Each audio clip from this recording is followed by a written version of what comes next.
نبی علیہ الصلوۃ والسلام فرمای وی چې کله روزدار ودشي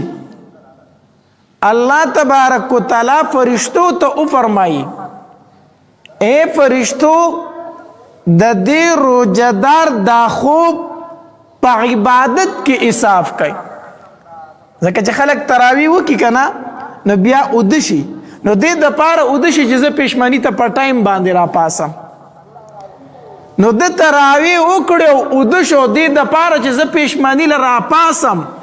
الله تبارک وتعالی فرشتو ته وای د خوب په عبادت کې اسراف کوي کله چې روزدار انسان چپ ناسوي الله تبارک وتعالی فرشتو ته فرمایي اے فرشتو دا روزدار چې ترسو پوری چپ ناسته د په عمل نامه کې سبحان الله لیکي نو د روزدار خوب دا عبادت ته او د روزدار چپ کې ناستل دا سبحان الله ده نو چې کله یو انسان روزنی ولیدا او د روزه په خوله باندې د الله تبارک وتعالى ذکر کوي لا اله الا الله وای استغفار وای د روزدار د روزه په خوله باندې د قرآن تلاوت کوي د روزه په خوله باندې د الله په کور کې په نفل باندې ولاړ دی چې دا غي به څومره ثوابي زکه چې د روزدار خاموشه کې ناستل سبحان الله دا نو چې د عبادت کوي د تلاوت کوي د نفل کوي چې دا غي به څومره لوی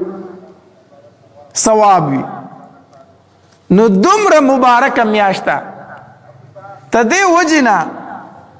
د رمضان المبارک په میاش کې هغه بدبخت انسان دی چې هغه ته په دې میاش کې بخنه نصیب نشي هغه ته مغفرت نصیب نشي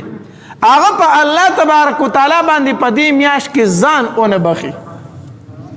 دا ډېر بدبخت انسان دی نو ډېر د برکتونو میاشته اول عشره رحمت وو دویم عشره مغفرت وو اول عشره تیر شو الله دی او کی چې مونږه په رحمتونو کې پټ کړیو دویم عشره دا منځنۍ لس ورځې مغفرت ته پدې کې الله تبارک وتعالی انسان ته دا ګناونه معاف کوي الله دی او کی چې الله پکې زمون ګناونه معاف کړي ځکه دویم عشره هم په ختمېدو ده او دریم عشره چې دا هغه کې د اور د جهنم نه خلاصې دي ځکه چې الله درته ګناونه معاف کړه خو د اور د جهنم نه خلاص شوې کنه نو په دریم عشره کې بیا د اور د جهنم نه خلاصې دی الله پاک تمام مسلمانانو ته د اور د جهنم نه خلاصې ورکړي ورونو د رمضان المبارک هر کار چې د عبادت ته پیشمنی عبادت ته روزمات عبادت ته خوب عبادت ته خاموش کې ناستلم سدي عبادت ته د روزې په خوله باندې الله د دې انسان هر کار په عبادت حسابوي مونږ چې د پښمنی لرا پاسه پښمنی لا نو دا پښمنی هم پس کې حسابيږي په عبادت کې حسابيږي دیو جن حدیث مبارک کې راځي نبی علیہ الصلوۃ والسلام فرمایي ان الله وملائکته یصلون علی المتسحرین الله تبارک وتعالی او د الله تبارک وتعالی فرشتي په پښمنی کون کې باندې رحمتونه لیږي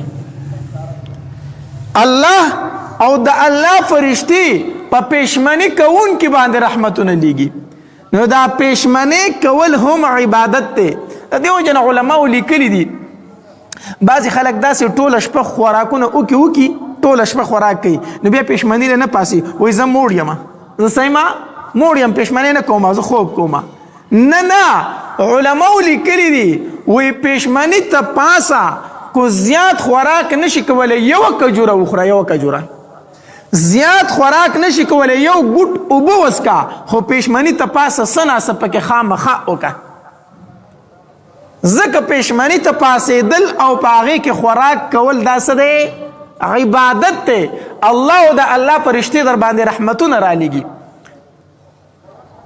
او حدیث مبارک کې راځي نبی علیه الصلاۃ والسلام فرمای وی الله تبارک وتعالى په دریو سيزونو کې برکت یې خېده. په دریو سيزونو کې الله تبارک وتعالى صحیح خېده برکت یې خېده. یو نبی علیه الصلاۃ والسلام فرمای په جمع کې جمع نو که هغه هر کار جمع د جمع مون شو یا د کور کار په جمع شو یا د کلی کار په جمع شو هر هغه کار چې هغه اجتماعي تور کیږي هغه په یو ځای باندې کیږي په هغه کې الله تبارک وتعالى صحیح خېده برکت یې خېده. دویم نبی علیہ الصلوۃ والسلام فرمایي سرید الله تبارک وتعالى په سرید کې برکت خېده. سرید څه ته ویل شي؟ د غوښې په شوروا کې چې ډوډۍ ماته کې د غوښې په شوروا کې ډوډۍ ماته کې او دا د نبی علیہ الصلوۃ والسلام خوښ خوراکو. په دې شوروا کې به نبی علیہ السلام چې ډوډۍ ماته کړه دا نبی اسلام ته ډېره خوښه وه.